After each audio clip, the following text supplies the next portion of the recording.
우리 앞에 자 계신 분들 한번 인사드리겠습니다. 축복하고 사랑합니다. 늘 사랑하고 축복합니다 했는데 오늘은 축복하고 사랑합니다 바꿨습니다. 수요일 저녁 이 시간이 사실 참 쉽지 않습니다. 쉽지 않다는 이야기는 하루 동안 정말 수고하고 애쓰고 고생하실수록 이 시간이 참 피곤한 시간이거든요. 일주일의 중간이 수요일 날 저녁에 육체적으로도 때로는 정신적으로 가장 지치기 쉬운 시간입니다. 삶의 그 연장에서 수고스러움이 또 가정에서는 가족들과 또 실험하는 시간이 있을 테고 산더미 같은 집안 일들이나 또한 이런저런 스트레스 때문에 시달리다 보면 이 수요일 저녁쯤 되면요 우리 마음의 배터리는 거의 바닥에 이렇게 드러내게 됩니다. 솔직히 오늘 교회에 오시기 전에 속으로 오늘 그냥 집에서 쉴까라는 고민한 적은 없습니까? 저는 매주 수요일마다 그런 고민합니다. 오늘은 쉬면 안 될까? 피곤하고 지칠 때 누군가 살짝만 건드리면 어떻게 됩니까? 좋은 반응이 나오진 않습니다. 짜증과 불평, 뽀얗한 가시가 바로 튀어나오죠. 왜냐하면 내 안에 밑바닥이 그렇게 드러난 순간이기 때문입니다. 오늘 읽은 이 본문은 마가복음 7장의 그 이야기 안에서 우리 안에 있는 것, 또 우리 속에 나와야 되는 것에 대한 이야기입니다. 이미 7장 1절부터 23절까지 예수님과 그 바리새인들은 치열한 논쟁이 있었습니다. 바리새인들이 예수님의 제자를 비난합니다.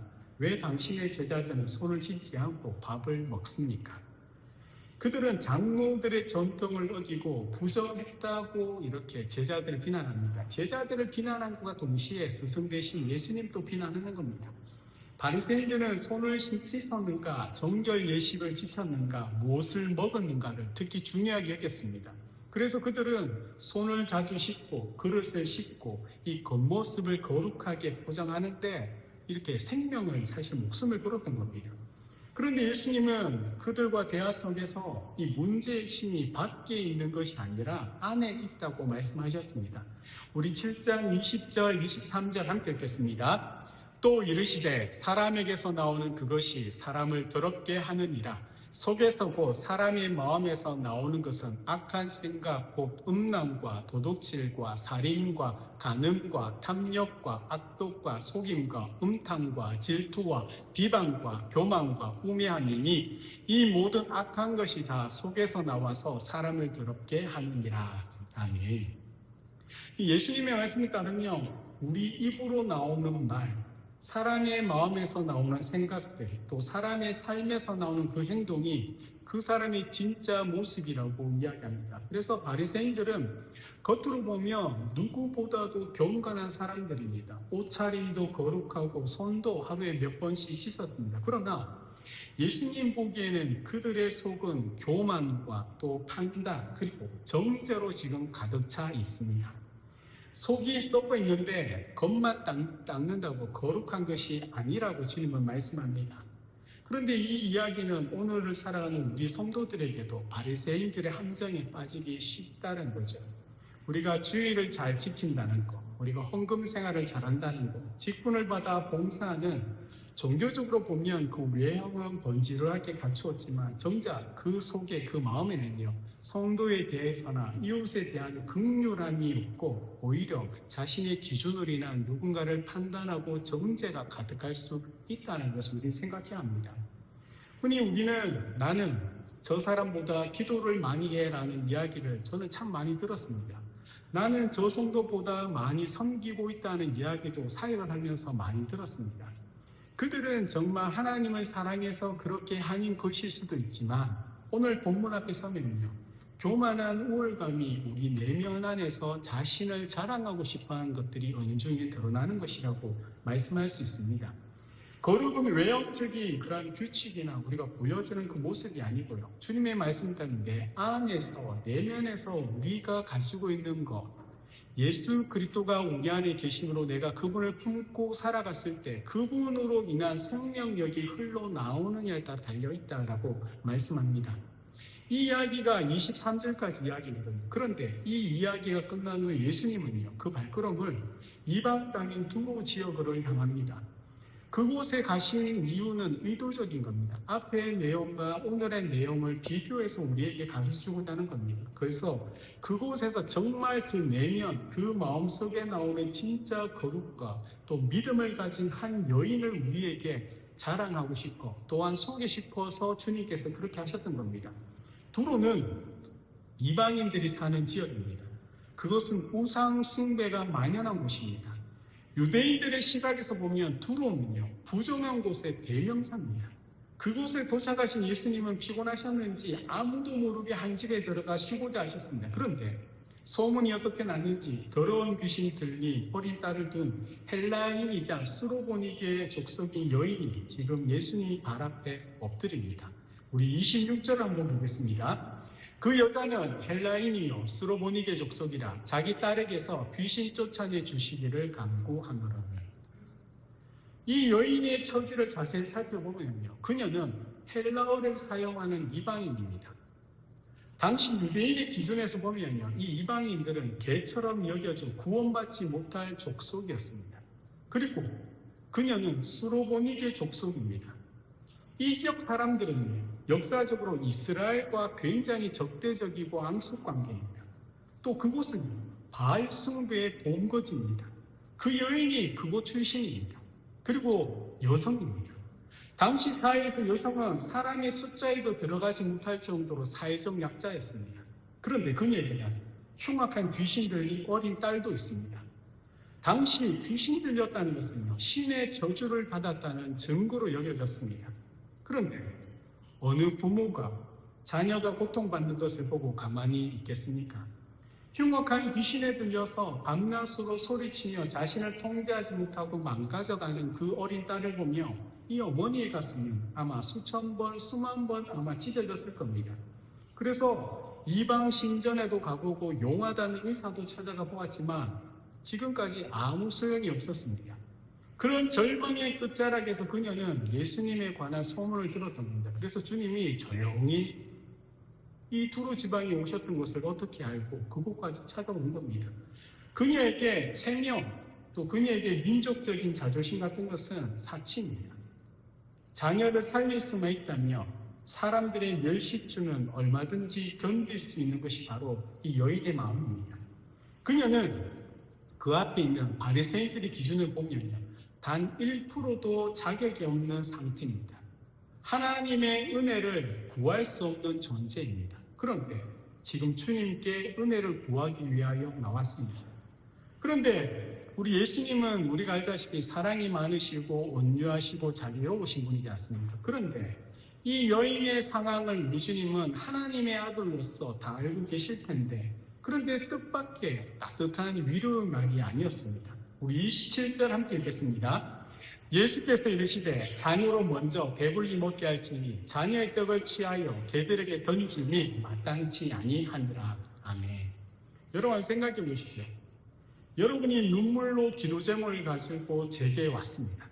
그런데 제가 어떤 바쁜 일이나 어떤 우리 교인은 챙기기도 바쁜데 어디 지나가는 개 같은 사람을 내가 신경 쓸 수가 있습니까? 라고 만약 제가 얘기했다면 어떠시겠습니까? 당장 제 멱살을 잡고 아르고 앞뒤로 흔들건 아니면 씩씩거리며 교회를 떠나서 여러분이 알고 있는 모든 사람에게 저 교회 목사 인성한 보소라고 하면서 이렇게 글을 올리고 소문을 내지 않겠습니까? 자녀의 떡을 개에게 줄 수 없다. 이 말은요, 그 당시에 그 여인과 유대인과 이방인 관계 속에서는요, 정말로 가혹하고 모욕적인 말이에요. 그런데 예수님께서 이런 말씀을 하셨던 겁니다. 그러나 예수님은 이 말이 의도적인 도발이자 시험입니다. 왜냐하면 앞서 바리새인들은 어떻습니까? 조금만 건드려도 그 속에서 율법주의나 아니면 교만, 남을 죽이려는 도끼가 그 안에서 뿜어져 나왔는데, 반면 제자들은 또한 이 이야기를 듣고 속으로는 부정한 이방 여자에게 우리 주님께서 단호하게 내치는구나라고 우리가 생각할 수 있습니다. 그러나 예수님의 시선은요, 지금 이 여인의 겉모습이 아니고요, 그녀의 내면의 깊은 그 마음을 향해 있습니다. 그래서 예수님께서 두로 지방에 오셨던 거고요. 또 이 여인이 찾아올 것을 아셔서 조용히 그곳에서 기다리셨던 겁니다. 주님은 지금 이 여인을 통하여 그 앞에 바리새인들이 겉으로 깨끗한 것이 거룩하다고 얘기하는 것에 대하여 내 안에서 나오는 것이 정말로 깨끗해야 된다고. 그러면 우리 안에서 무엇이 나와야 되는 그 물음에 주님이 지금 이 여인을 통하여 우리에게 보여주고 있는 겁니다. 이 여인은 겉모습은요, 부정한 여인입니다. 하나님의 은혜를 구할 수 없는 이방인이고요. 정말로 귀신 들린 어린 딸을 위하여 나왔지만 그 여인은요, 여성이고 약자이고 또 그가 출신은 우상을 숭배하고 이스라엘과는 앙숙 관계였습니다. 그런데 예수님께서 지금 이 여인에게 무슨 얘기합니까?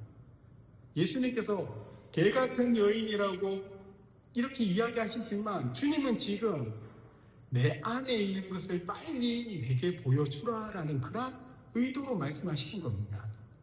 쇠가 불에 달궈질수록 그 강도가 점점 드러나지 않습니까? 그처럼 주님은 이 여인을 거절하는 것이 아니고요, 또 그녀를 버리심이 아니라 이 이야기를 통해 그녀 안에 있는 진짜 믿음을 지금 모든 사람 앞에서 정금같이 드러내려고 지금 하시는 겁니다.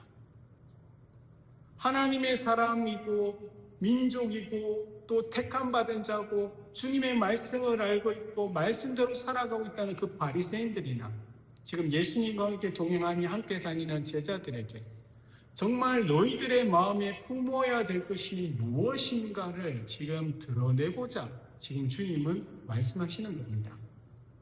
우리는 조금만 마음이 상해도 쉽게 돌아서지 않습니까? 목사님이 인사를 안 해, 기도 응답도 없어, 하나님의 내 마음을 몰라주시면 우리는요, 흔들립니다. 우리 안에 자존감이 튀어나오지 않습니까? 그러나 이런 모욕적인 폭언 앞에서 이 여인은요, 성경 전체를 통틀어서도 정말로 손에 꼭 피피는 믿음의 고백을 그 입술로 합니다. 그녀는 분노하지 않습니다. 또한 그녀는 절망에서 뒤돌아서 돌아가지도 않습니다. 우리 28절 말씀 함께 읽겠습니다. 여자가 대답하기로되 주여 올소이다마니 상하되 개들도 아이들이 먹던 부스러기를 먹나이다. 아멘. 이 여인이 예수님을 향하여 부른 호칭을 보십시오. 주라고 부릅니다. 이 주라고 하는 이 말은 마가복음에서 유일하게 이곳에서만 나오는 말입니다. 여인은 저는 지금 자격이 없는 이방인이고 주님 보시기에 개와 다를 바는 없는 비천한 존재는 맞습니다. 그러나 제게 자녀의 밥상을 통째로 내어달라고 지금 제가 주님께 떼쓰는 것은 아닙니다. 그러나 주님의 그 풍성한 식탁에서 떨어지는 아주 조그만 부스러기 하나면 저는 만족합니다. 주님의 은혜가 너무 크고 위대하시기 때문에 그 부스러기조차도 내 딸의 병을 고치고 우리를 살리기에 차고 넘치다라는 말이 지금 이 여인의 고백인 겁니다.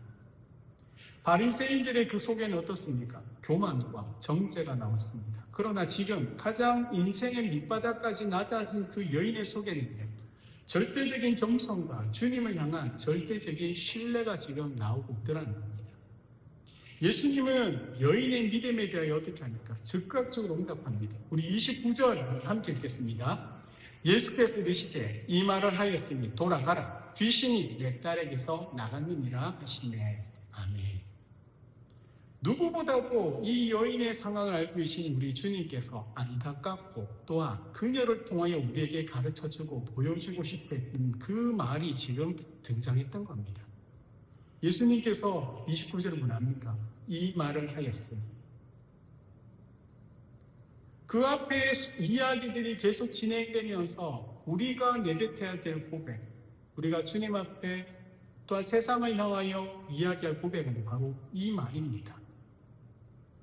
겸손과 우리 주님이 내게 필요한 것과 주님 상에 있는 작은 부스러기라도 내게 온전하게 족하다는 고백.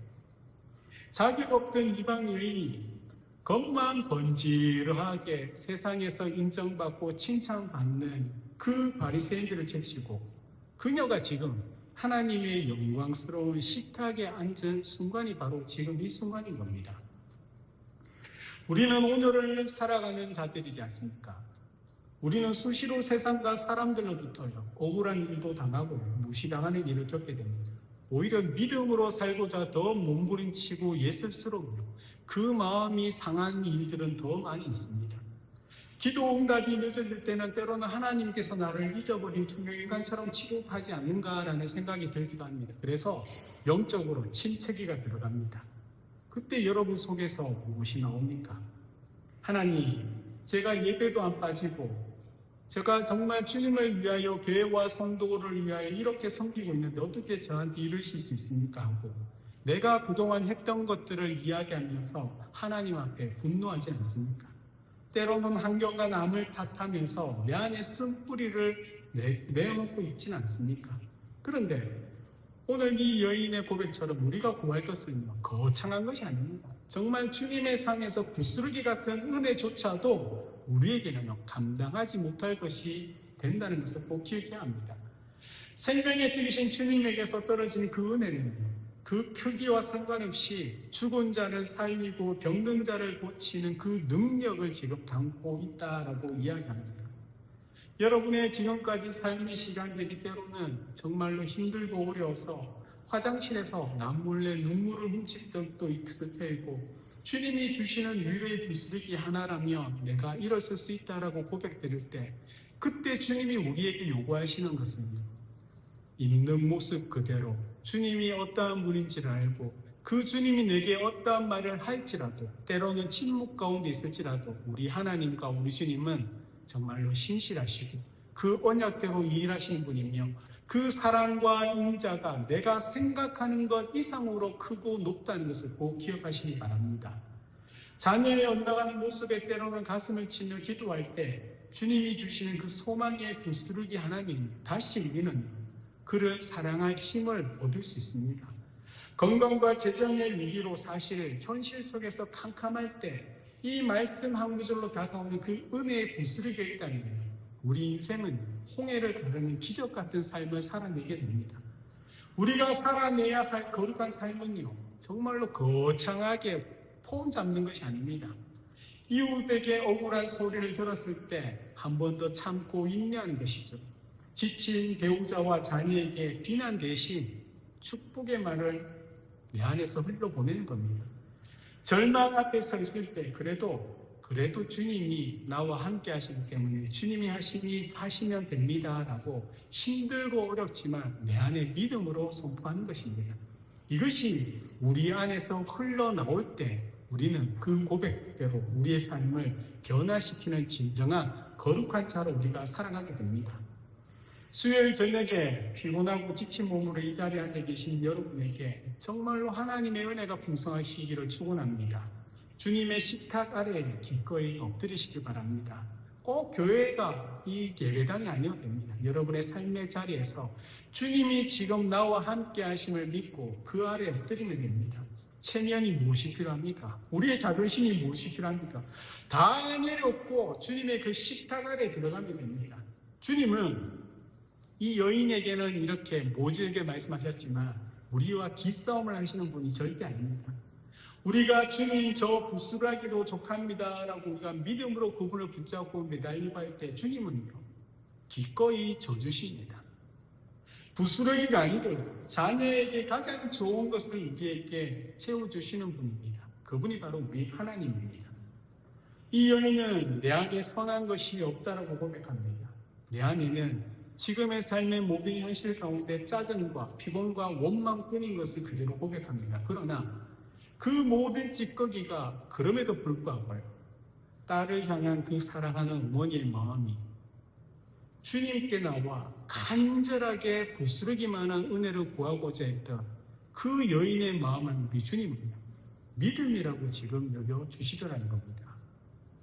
우리가 주님의 나라를 위하여 이 땅에 믿음 있는 자로 살아가는 것은 정말 좋은 모습입니다. 그러나 정말 중요한 것은요, 내 모습이 아니거나 내가 살아가는 모든 일상 속에 내 마음이 지금 무엇을 품고 무엇을 고민하며 무엇을 위하여 내가 살아가겠노라고 결단하는 것이 더 중요하지 않겠습니까? 주님은 우리 안에서 우리의 입술로 나오는 것이 바로 믿음인 것을 요구하고 있습니다. 주님께서 온전히 은혜의 담비 그 한 방울이면 내 안에 모든 것들이 회복되고 또한 우리는 다시 힘을 얻게 될 것입니다.